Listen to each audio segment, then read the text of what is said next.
Good day, ma'am. I'm Nicole V. Garcia from BSN 2C and from Group 5, and for today, I will be performing the return demonstration of nasogastric tube insertion, Gavage, Lavage, and the removal. So, the purposes of the procedures mentioned are above are the following. First, to administer tube feedings and medications to clients that are unable to eat by mouth or swallow sufficient diet without aspirating food or fluids into their lungs. Next is to establish means for suctioning stomach contents to prevent gastric distension, nausea, and vomiting. Next is to remove stomach contents for laboratory procedures. And lastly, to lavage or to wash the stomach in case if there is poisoning or overdose of medications. So for the assessment, first we have to assess the client's history of nasal surgery and deviated septum.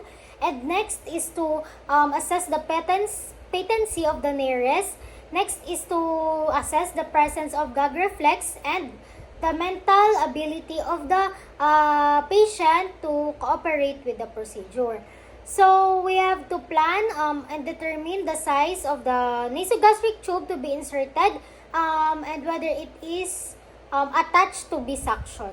So for the preparation, we must always remember to assist the client in a high Fowler's position to prevent aspiration, support the head with a pillow, and then place a towel across the chest to prevent the soiling of the patient's clothing.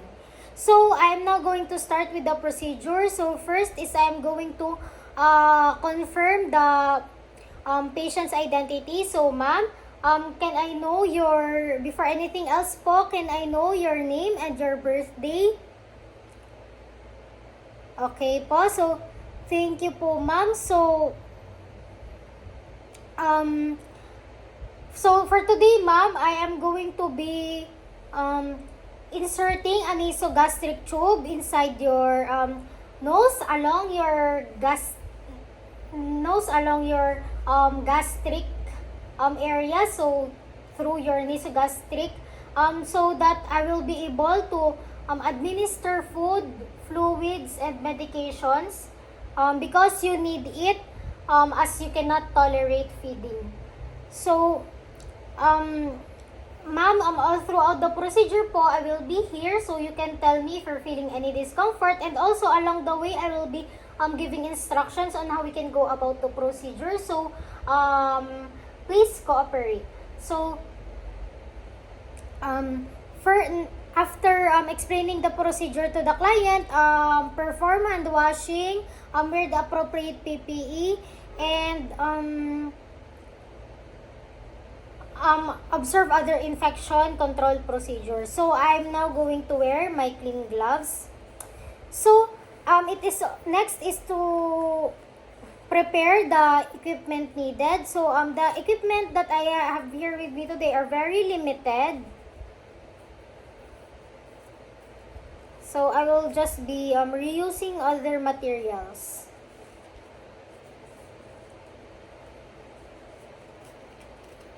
So first, of course, the PPE. So next is the nasogastric tube. So I will be using this as a replacement. And then next is the water-soluble lubricant. So I will just be using this as a replacement. And then next is the stethoscope. pH test strips, I don't have those. And then syringe, tape or securement device.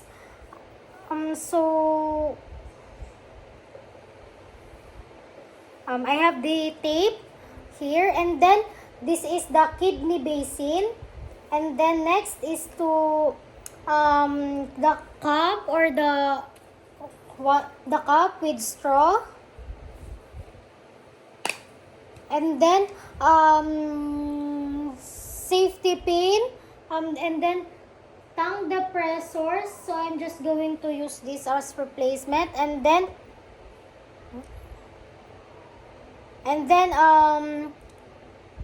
clamp for the, so here's my I'm going to just assume that this is a clamp, and then the suction,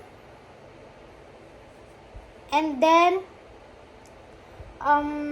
the towel, and then this pen light, and then measuring tape. So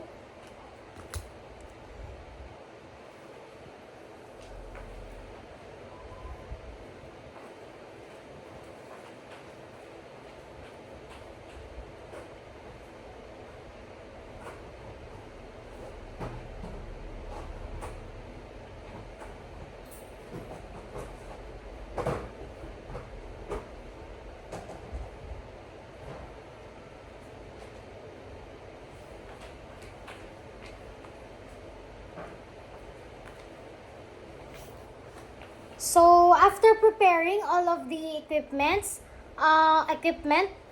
position the client. So I am going now to position the client in a high Fowler's position. So you can use that by adjusting the bed, and also by placing a pillow on the behind the client's head and neck.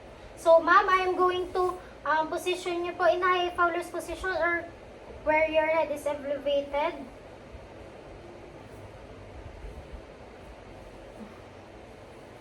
Okay, so now that the client is in a high Fowler's position, I am now going to place a towel across the client's chest. Ma'am, I'm going to put this po.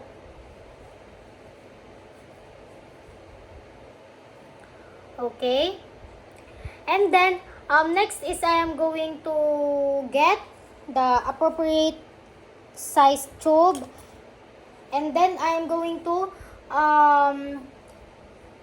determine the appropriate length of the tube to be inserted. So next, so what I'm going to do with that is I am going to measure it through the bridge of the client's nose,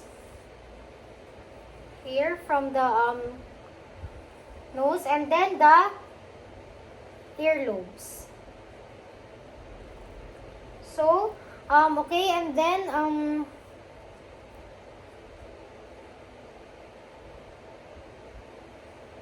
after that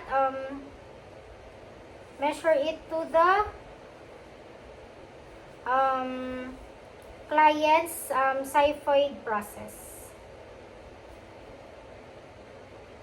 So after that, so remember the insertion length. So next is to prepare the skin. So if the we have to clean the nose of the client, and then if it is dry, then we can put the lubricant or apply lubricant. And then next, we have to assess the client's nose. If there is any obstruction, we have to assess the patency of the nearest. And then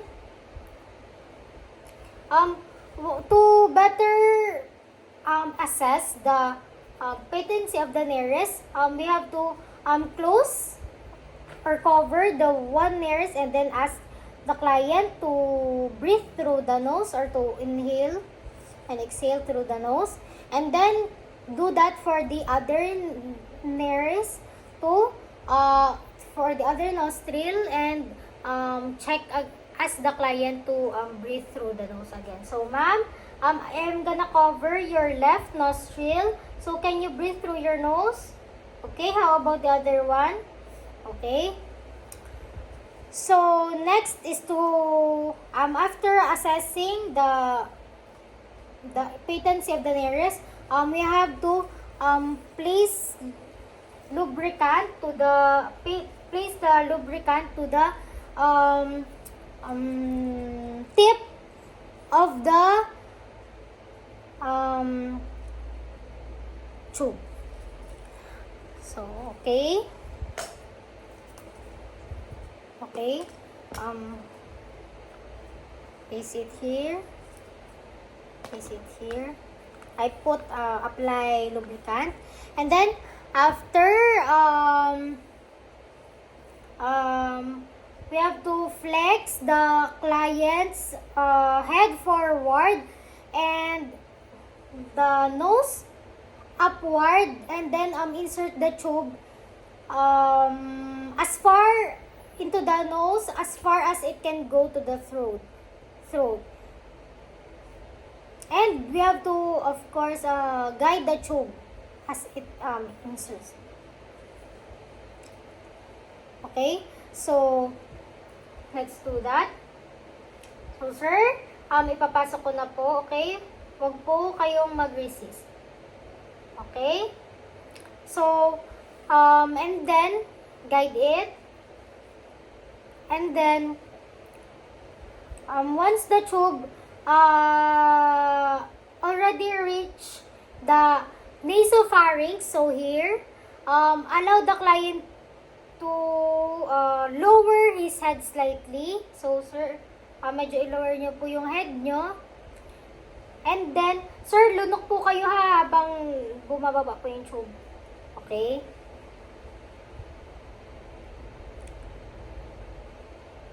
So, next, we have to, of course, observe the client if they have any problems with their breathing. And if we could see that the client is coughing or turning cyanotic, we have to see if the whether the tube is obstructing the nasopharynx area, or the and then we have to use the pen light to see that more clearly. So if we can see that the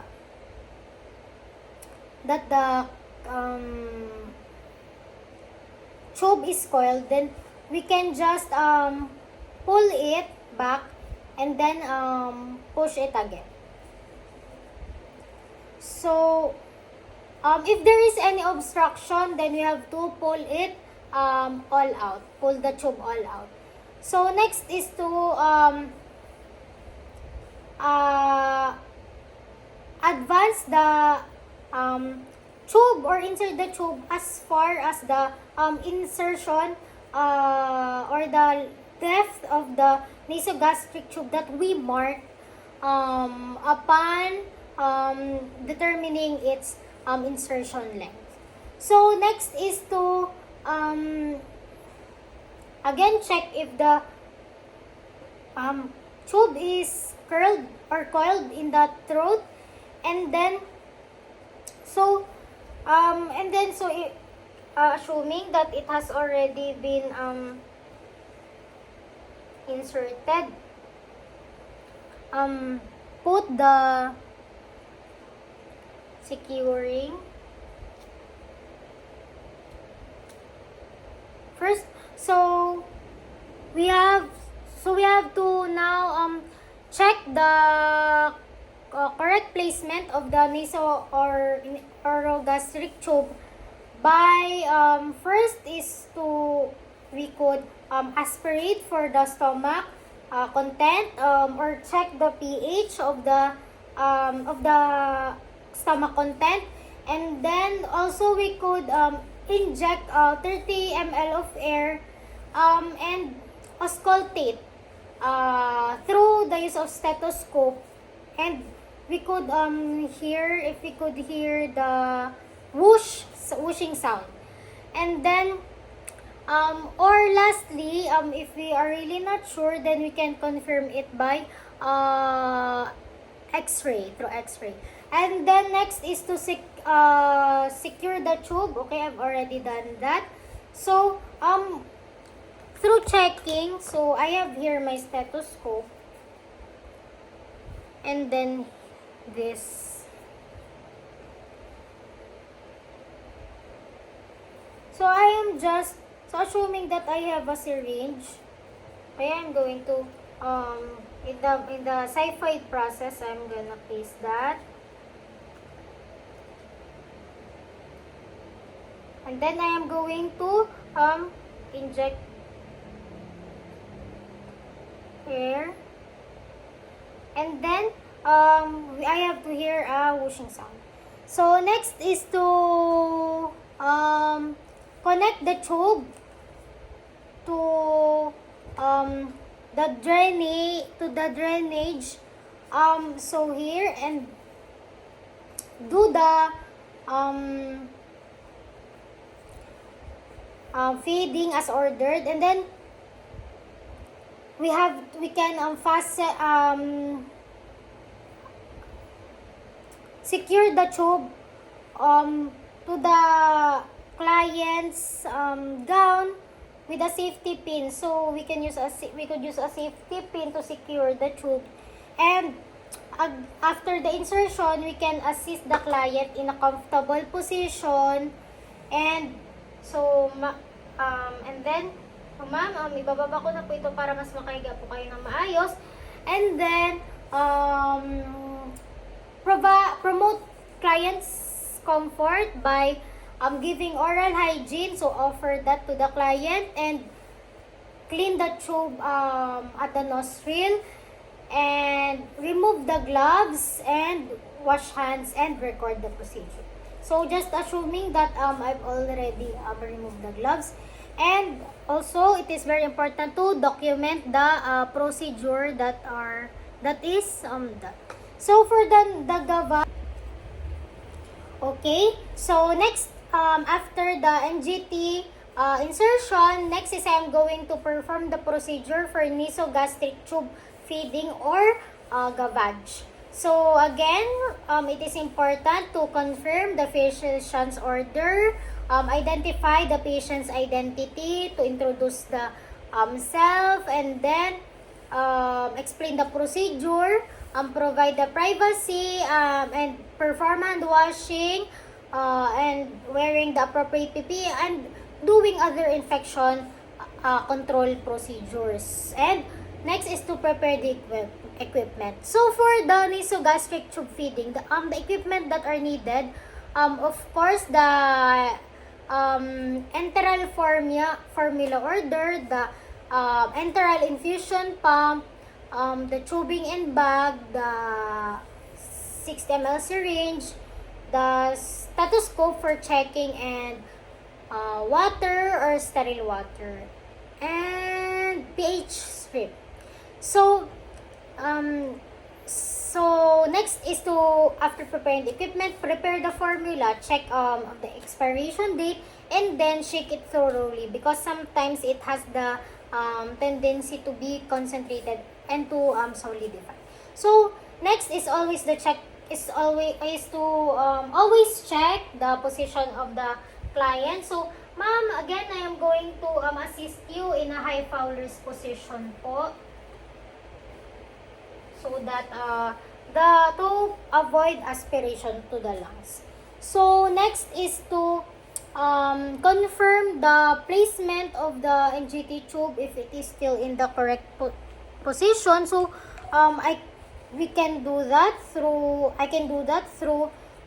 injecting 30 ml of air to the through the NGT tube, and listening to the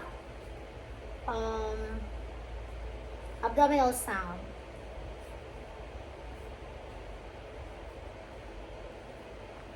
So okay, so the NGT tube must always be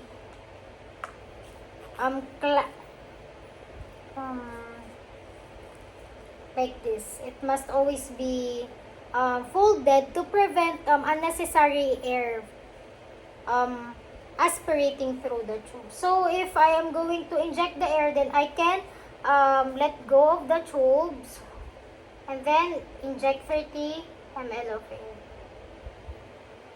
So okay,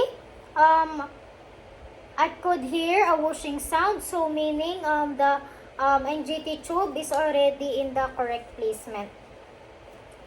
So next is to check if there is any residue, and then flush with at least 25 ml of water. So I'm going to remove this,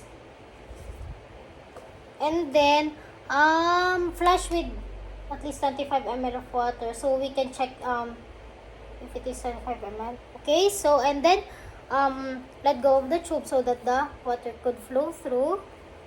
So after seeing that all of the water have already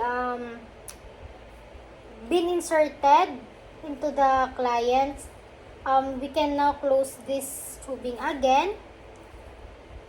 And then next is to after flushing, and then next is we could administer the enteral formula that is ordered. So okay, what I am going to do is get this, and then via gravity, of course, the pump should be, or this could be should be higher, and then I'm going to place the enteral formula. Then I'm to let go to let the, and then if I can see that it's not it is already reducing, then I can place it until and also I could add water to the enteral formula if as ordered, to make it less concentrated. So okay, so after giving all the enteral formula, I'm now going to flush it with sterile water or distilled water. So okay, and then seeing that all of the water has been flushed already, then I can close this again, and then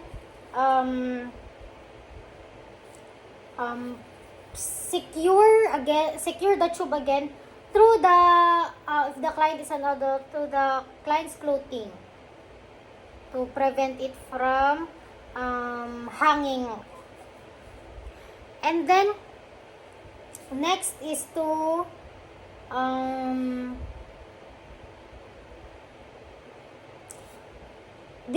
perform aftercare, dispose all of the supplies used, perform hand hygiene, and record and document the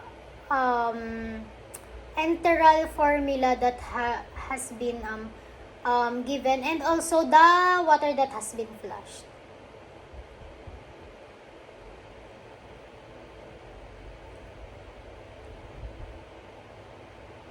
So next I'm going to perform the demo for Nasogastric NGT tube lavage, or the washing. And then first, again, confirm the physician's order, identify the patient's identity, introduce self, explain the procedure, provide privacy, perform hand washing, wearing the appropriate PPE, and observing other infection control procedures, and then preparing the equipment. So for the lavage, the necessary equipment is the kidney basin, so assuming that this is the kidney basin, and then the towel,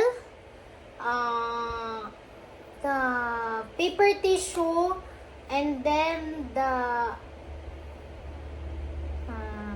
graduated cylinder for measuring, and then the prescribed lavage solution. So, usually the lavage solution is normal saline solution. And also the suctioning machine if must be available. And then next is to position the patient.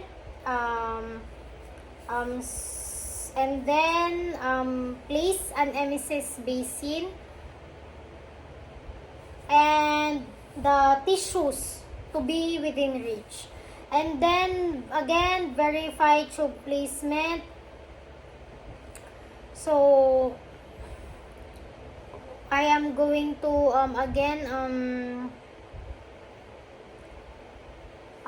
either I could attach a septo syringe to the tube to aspirate any gastric content, or I could also again inject 10 to 50 ml of air in the syringe and then auscultate in the xiphoid process or the epigastric region with a stethoscope or ask the client to speak. So I am going to proceed in checking through the using of stethoscope and injecting 10 to 50 ml of air. So again, and I'm going to inject. So okay, there is a whooshing sound, meaning that the NGT tube is in the correct placement. So next, place the stomach content in a labeled container for laboratory examination and examination of the physician. So next is to instill the lavage solution to be used.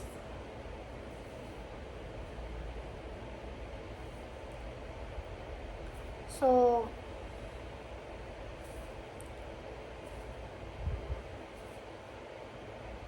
okay, so here is the basin. So just assuming. So I'm now going to okay, I have instilled 60 cc of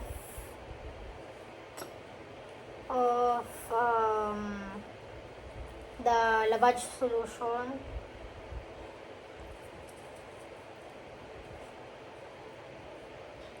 Okay, and then next is to remove the lavage solution. Okay, so it is very important to always remember that the measurement of the lavage solution instilled. Okay. So again, do that until the lavage solution or that is coming out through the tube is clear, and that the prescribed lavage solution has been already consumed. So unless it is ordered by the physician to do otherwise.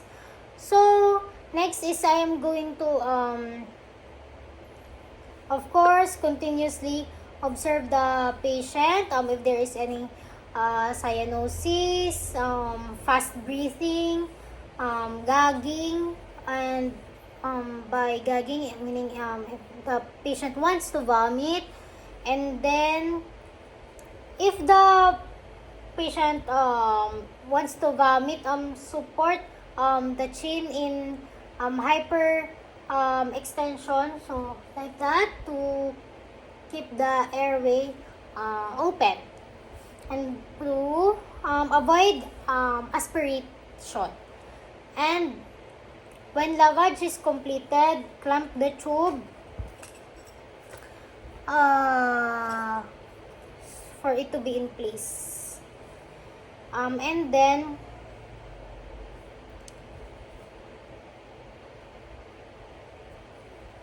but if the tube is to be removed, and then we have to clamp or pinch the tube to withdraw it quickly and quickly without the residue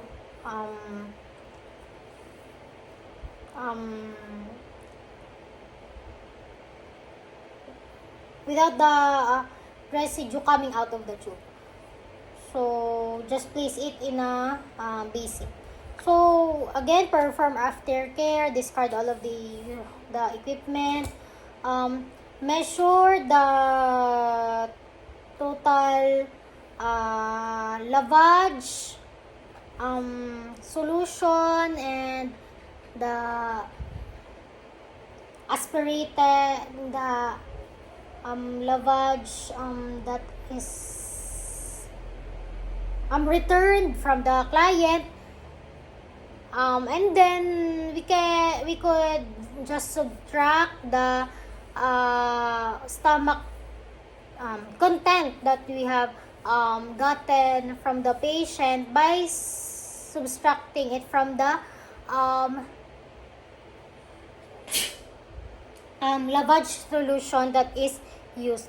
So we have to record or document the input or intake and output, and then discard the lavage solution, the equipment, and then assist the client in a comfortable position, promote client comfort, and then promote client comfort through offering oral hygiene. So wash hands, so assuming that I've already removed my gloves, and document the procedure that I've done. So ma'am, I'm going to place you in a more comfortable position. So next, for the nasogastric tube removal, again, confirm the physician's order. If the physician has ordered to have the NGT tube removed, and then identify the patient's identity, introduce self, and explain the procedure, provide privacy, perform hand washing, and then wearing the appropriate PPE and observing other infection control procedures, and then prepare the necessary equipment. So for this,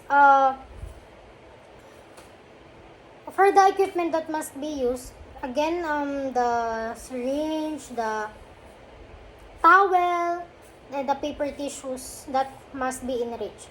So again, next is to place a towel across the client's chest. So ma'am, I'm just going to put this here, and then flush again the tube with 5 to 10 ml of with sterile water or distilled water, and then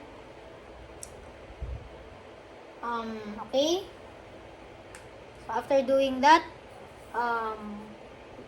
if we see that the water has already been flushed out, we should remove the tape. And so in doing that, we can use a wet cotton to avoid the client from feeling any discomfort from the removal of the tape. So ma'am, just gonna remove this. Okay, so after removing the tape, I am going to remove the clamp.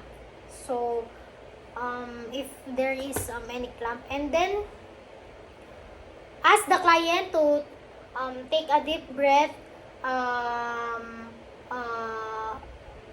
and hold breath if they can, and exhale slowly. Withdraw the tube gently and very quickly, and then place the NGT in a disposable bag.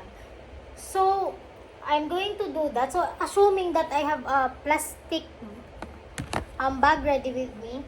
So, what I'm going to do is, okay, ma'am, hinga po ng malalim, tapos wag muna po kayong hihinga. Okay? So, remove. So, we have to, as ideally, mas maganda po if merong naka-prepare na gauze. And then, remove. Okay? And then, place that in the plastic bag, including the gloves and in the plastic bag. So, assuming that this is, so, place it beside. So, at the side. So, next is to,